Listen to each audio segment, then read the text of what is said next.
서울여대 2014학년도 수시 오전 문제 보겠습니다. 서울여대는 오랜 논술시험의 역사를 지니고 있습니다. 그런데 올해 들어서 비로소 처음으로 예시 답안을 공개를 했습니다. 그런데 그 예시 답안의 성격을 자세히 살펴보게 된다면 에세이 논술의 성격이 무척 강하다는 사실을 확인할 수 있는데, 이것이 수험생들에게 어떤 의미를 지니는지 분석해 본다면, 일단 첫 번째는 자유롭고 풍부한 서술을 요구를 한다는 것입니다. 전체적으로 논지, 즉 제시문 파악이 그다지 어렵지 않은 만큼 제시문의 내용을 토대로 해서 글을 좀 자유롭고 풍부하게 써준다. 따라서 이 과정에서 분량 역시 시간에 비해 상당히 많이 제시되었다는 사실을 확인할 수 있었습니다. 보통 서울여대의 시험시간 정도면 타 대학의 경우 800자 정도 2개 이렇게 정리할 수 있는데, 서울여대의 경우 1200자에서 1500자를 각각의 문항에 대해서 예시 답안으로 제시를 하고 있습니다. 따라서 각 제시문의 주제 파악이 어렵지 않은 만큼 이것을 활용해서 지시사항대로 답안을 작성하되 보다 풍부한 서술을 해준다. 왜냐하면 서울여대의 경우에도 원고지가 아니라 밑줄 친 원고지, 즉 줄만 쳐진 답안지 상태에 자유롭게 답안을 작성하기 때문입니다. 따라서 지시사항대로 서술하되 그 서술의 과정에 있어서 좀 더 자유롭고 그리고 예시 등을 활용해서 답안지가 풍부하게 작성될 수 있도록 신경을 쓴다. 무엇보다도 분량을 각각의 문제에 대해서 1000자 이상으로 확대해서 작성한다. 이 부분에 대해서 수험생 여러분들은 반드시 염두에 두고 시험장에 가셔야 될 것입니다. 이때 2014학년도 오전 문제에서는 첫 번째 문제 언어서술 파트입니다. 언어서술 파트에서는 생태학적 사고를 토대로 제시문을 비판한 뒤 타당성을 검토하라. 그리고 두 번째는 역시 도표 문제를 출제를 했습니다. 한국의 인터넷 문화에 대한 도표 문제를 출제를 했는데, 서울여대 도표는 일관되게 답의 전개 방향이 정해져 있습니다. 현황을 통해서 문제를 제기하고 그리고 문제의 원인을 지적한 뒤 대책을 서술하는 것. 그런데 이 서술은 모두 무엇에 기초해서 주어진 도표에 기초해서 서술할 것. 이렇게 답안의 전체적인 형태를 이해할 수 있을 것입니다. 문제 1번과 관련해서 수험생 여러분들은 디지털과 아날로그라는 배경 지식을 들어두게 된다면 이 문제가 요구하는 함의를 보다 분명하게 이해할 수 있을 것입니다. 개별 문제 보겠습니다. 문제 1번에서는 가의 관점에서 나다를 비판하고 이를 근거해서 라의 타당성에 대한 자신의 의견을 기술하라. 이런 요구를 하고 있습니다. 따라서 전체적으로는 가의 관점을 서술하는 부분, 그리고 이를 토대로 해서 나와 다를 비판적으로 분석하는 내용, 그리고 라의 타당성을 검토하는 내용, 이러한 식의 세 단락 정도 구성이 충분할 것이고, 전체적으로는 1200자라고 본다면은 300자 그리고 450, 450 이런 정도의 분량 안배를 해주실 수 있을 것입니다. 말씀드린 대로 이 문제에 대해서 대학 측에서 예시 답안을 밝히고 있는 만큼 별도의 제시문 분석과 불필요한 설명 없이 곧바로 답안을 검토해 보겠습니다. 말씀드린 대로 가의 내용, 이를 토대로 한 나다의 비판적 분석, 이런 식으로 답안이 구성되어 있고, 가에서는 인간도 자연의 일부분으로 자연에 속하는 만물과 서로 관계를 맺으며 살아가는 존재라 말한다. 동양사상에선 특히 자연이라는 커다란 질서 속에서 인간이 이를 벗어나지 않고 자연을 존중하는 것을 요구한다.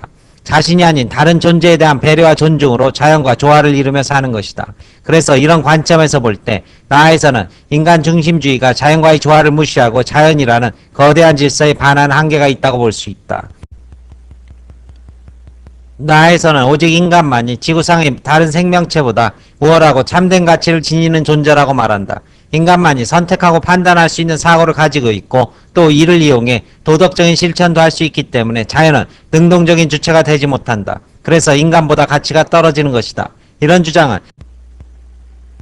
가에서 만물이 서로 의존하며 살아간다고 했던 것으로 볼 때 인간이 아닌 다른 존재들도 그 자리에서 소중한 역할을 하는 중요한 존재이기에 그 가치를 무시하는 독단에 빠질 수 있다. 이렇게 자연의 가치를 무시한다면 인간이 자연을 지배하겠지만 자연이 인간에 의해 파괴되고 훼손되면서 질서가 무너지고 인간에게도 악영향을 줄 수밖에 없을 것이다.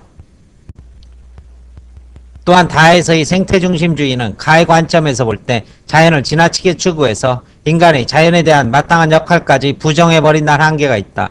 다에서는 자연은 그 자체로 고유한 가치가 있기 때문에 인간이 이를 마음대로 이용할 수 없다고 한다. 자연에 대한 인간의 인위적 개입을 부정하는 것이다. 존엄한 가치에 대한 간섭을 막는 것이라 할 수 있다. 그러나 이렇게 되면 가에서의 만물은 영향을 서로 주고받으며 조화를 유지한다고 했기에 인간이 자연에 줄 수 있는 마땅한 영향을 부정하는 것이다. 자연의 질서와 조화를 이루어 살려면 인간도 자연의 존재들의 영향을 주고받아야 한다. 그렇지 못하면 오히려 상생을 추구하는 자연의 질서에 어긋나는 것이다. 이를 통하여 볼 때 라의 지속가능한 발전 정책은 매우 타당하다고 생각한다. 가에서처럼 자연은 그 안에 여러 존재들이 서로 영향을 주고받으며 공생하는 관계를 갖고 있다.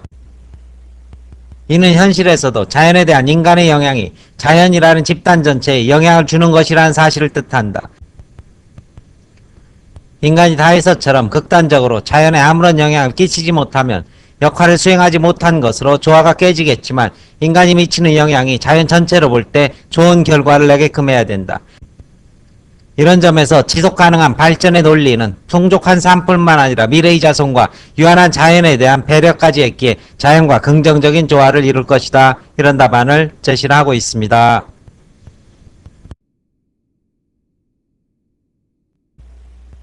문제 2번에서는 한국인의 인터넷 관련 자료를 제시한 뒤 여기에서 드러난 문제점을 지적하고 이를 개선할 수 있는 방안을 설명하는데 반드시 주어진 자료를 통해서 개선 방안을 이끌어낼 것, 그리고 이것을 제시하는 과정에서 자료에 명시된 용어를 사용할 것, 이런 요구를 하고 있습니다. 따라서 학생 여러분들은 서울여대 도표 서술을 할 때 첫 번째는 문제를 제기하고 현황을 설명한 뒤 그것의 원인을 분석하고 그리고 대책을 수립하는 이런 글을 작성한다. 그리고 이 과정에서 도표의 수치를 간략하게 인용하면서 의미를 수치 이후에 부여하는 과정, 그리고 이 과정 전체 속에서 도표 중에서 빠진 도표가 절대 있어서는 아니 된다. 이런 정도의 답안 서술을 머릿속에 염두에 두시면 될 것입니다. 역시 분량은 1200자에서 1500자가량 풍부하게 서술한다. 역시 2번에도 동일하게 적용된다고 볼 수 있을 것입니다.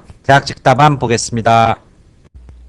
이와 같은 답안 작성 잊지 마시고 전체적으로 1500자 분량으로 대학 측에서 답안을 제시하고 있습니다. 한국 사회 인터넷 문화는 너무나 어린 시절에 인터넷을 접해서 부작용이 많다는 문제와 인터넷 이용과 활용이 특정 연령대에 쏠려 있다는 정보 격차의 문제점이 있다. 이런 문제점들은 10대 이전의 어린이 연령층과 50대 이상 장노년층에서 뚜렷이 드러나고 있다. 문제를 먼저 제기하고 있습니다. 일단 10대 이전의 어린이 연령층은 그림 1에서와 같이 인터넷 이용률이 높은 편이다. 40대 성인보다도 조금 더 높은 수치인 85.4%를 기록한다. 이는 현대 한국 사회의 어린이 인터넷 이용자들이 매우 많다는 것을 증명한다. 그런데 그림 1을 보면 이렇게 인터넷 이용이 많은 10대 이전의 어린이 연령층이 예절 노력을 인터넷상에서 절반밖에 하지 않는다는 것을 알 수 있다. 10대 이후의 많은 연령층보다 매우 떨어지는 수치로 아직 인터넷 사회에 대한 예절 교육이 많이 이루어지지 못했고 보통 돌발적이고 흥미로운 것만을 찾아 나서는 어린 시기이기 때문이다. 이 때문에 한국 인터넷의 예절 문화가 전반적으로 떨어지며 어린아이들의 성향도 예의 없고 무분별한 행동을 하게 되는 부작용이 나타난다. 어린 연령층에 대한 부작용은 여기에서 그치지 않고 그림 3에서 볼 수 있다. 그림 3에서 만 7에서 9세 사이 어린아이일 때 인터넷을 처음 접했던 사람들이 인터넷 중독자가 되는 확률이 높았다. 결국 10대 이전 아이일 때 인터넷을 많이 접하면 나중에 인터넷에 중독될 확률이 높은 부작용이 있는 것이다. 또한 어린이들은 커서 그림 4에서처럼 의도적인 인터넷 일탈 행동을 보이기도 한다. 4를 보면 10대, 20대의 일탈 행동률이 높다. 그림 3에서 볼 수 있듯이 인터넷에 중독될 확률이 높은 어린 인터넷 이용자들이 그림 2에서처럼 인터넷에서의 예절을 지키지 않는 것을 보면 타인의 권리를 침해하거나 공격적인 언어를 사용하는 등의 일탈 행동을 보이는 것은 가능성이 높은 일이다. 어린아이들의 인터넷 사용이 미래의 인터넷 일탈 행동자를 양산하는 것이다. 일단 도표 1에서 전반적인 현황, 그리고 그림 2와 그림 3, 그림 4를 통해서 문제점을 점점 심화해서 지적하는 양상으로 답안이 전개되어 있고, 간단한 수치적 현황과 거기에 대한 의미부여의 형식으로 문제점을 서술하고 있습니다. 그리고 장노년층의 인터넷 이용에 있어서 소외 문제는 그림 1에서처럼 인터넷 이용률 자체가 저조한 것으로 먼저 파악할 수 있다. 이용률 자체가 저조한 것은 표1에서 정보화 소준으로 할 수 있는데, 노인층은 대부분 나이가 들수록 정보의 접근이나 활용면에서 떨어졌다. 이는 인터넷의 접근 자체가 복잡해서 노년층이 이용하기 불리하기 때문이다. 노년층은 자신들이 활용하던 시대와는 다른 정보사회에서 그들에게는 생소한 첨단 기기를 이용할 능력이 떨어지기 때문이다. 그림 5에서 인터넷 이용 목적이 여가활동이나 커뮤니케이션 분야에 많이 편중돼 있는데, 노년층은 사람 대 사람 간의 소통을 중시하는 사회에서 살아와서 이런 인터넷이 생소할 수밖에 없다. 대책 부분입니다. 이런 문제점을 예방하기 위해서는 먼저 어린 연령층, 즉 10대 이전 연령층의 인터넷 사용을 규제해야 한다고 생각한다. 자율이 아니라 적극적인 규제의 방법을 제시를 하고 있습니다. 어린이들이 심야 시각에는 사용할 수 없게 해서 여가 시간에 인터넷을 과도하게 사용하는 일이 없게 하는 것이다. 그러면 그림 1에서처럼 과다하게 높은 인터넷 이용률도 더 떨어질 것이고, 그림 3에서의 인터넷 최초 이용 시 연령도 높아질 것이다. 또 장년층에게는 그림 5처럼 여러가지 인터넷 이용에 대한 안내를 국가에서 해주는 것이 필요하다. 정부가 정책적으로 이런 자리를 마련한다면 표 1과는 다르게 정부의 질적 양적인 활용률이 높아져서 장노년층의 정보화 수준이 높아질 것이다. 이러한 대책을 제시를 하고 있습니다. 따라서 전반부에서는 어린이들의 인터넷 사용을 규제하자, 후반부에서는 정보격차, 디지털 디바이드를 줄이기 위한 정부의 지원이 필요하다. 이런 식의 대책으로 마무리를 하고 있습니다. 설명 마칩니다.